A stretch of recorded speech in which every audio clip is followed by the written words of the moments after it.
नक्कीच एक हा उपक्रम आहे की जसं सरांनी सांगितले की त्यांच्या ज्या मूळ गावी आहे तर त्या ठिकाणी त्या गावाने हा निर्णय घेतला. हा तो निर्णय मोबाईलला कुठंतरी बंद करणं आणि मुलांना कुठंतरी शिक्षणाच्या प्रवाहात आणणं हा आहे. मात्र ही वाचन संस्कृती त्याच्यापेक्षा नक्की जास्त चांगला आहे, कारण पहिलीपासून 10वी पर्यंतचा आपण हा उपक्रम राबवतोय.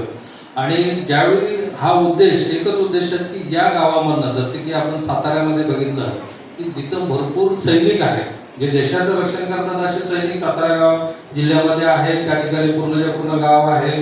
तसंच या गावामध्ये सुद्धा एक चांगला प्रशासकीय अधिकारी सरकारी नोकरीमध्ये काम करणारा आणि त्याचबरोबर उच्च पदस्थ असावा अशी जी भावना व्यक्त केली ती निश्चितच कौतुकास्पद आहे. कारण पहिलीपासून जर वाचन आपण केलं नाही तर तो व्यक्ती कधीही MPSC मध्ये जो काम म्हणजे ज्यावेळी त्याने ठरवलं की आपण MPSC म्हणजे महाराष्ट्र लोकसेवा आयोगाची जी परीक्षा आहे ज्याला MPSC आपण म्हणतो, ज्याला महाराष्ट्र विकास केडर म्हणतात, ज्याच्यामध्ये मी स्वतः आहे, त्या या केडरमध्ये म्हणजे देशामध्ये ज्या काही राज्य आहेत त्या राज्यामध्ये चालवणारी यंत्रणेपैकी एक यंत्रणा आहे. त्याच्यामध्ये त्याला महाराष्ट्र विकास सेवा म्हणतात, त्याला महाराष्ट्र विकास केडर म्हणतात.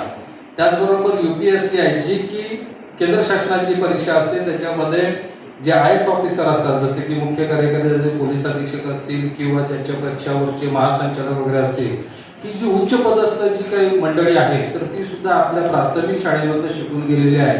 आणि त्यांना ज्यावेळी या परीक्षा पास व्हायच्या असतात तेव्हा पहिलीच्या बालवाडीपासूनच्या अभ्यासक्रमापासून त्यांना ती सुरुवात करायला लागते. आणि त्याची दूरदृष्टी लक्षात घेऊन आज खामशेत ग्रामपंचायतीने पहिलीपासून याची वाचन संस्कृती सुरू केली. त्याबद्दल निश्चितच हा गौरवाची बाब आहे.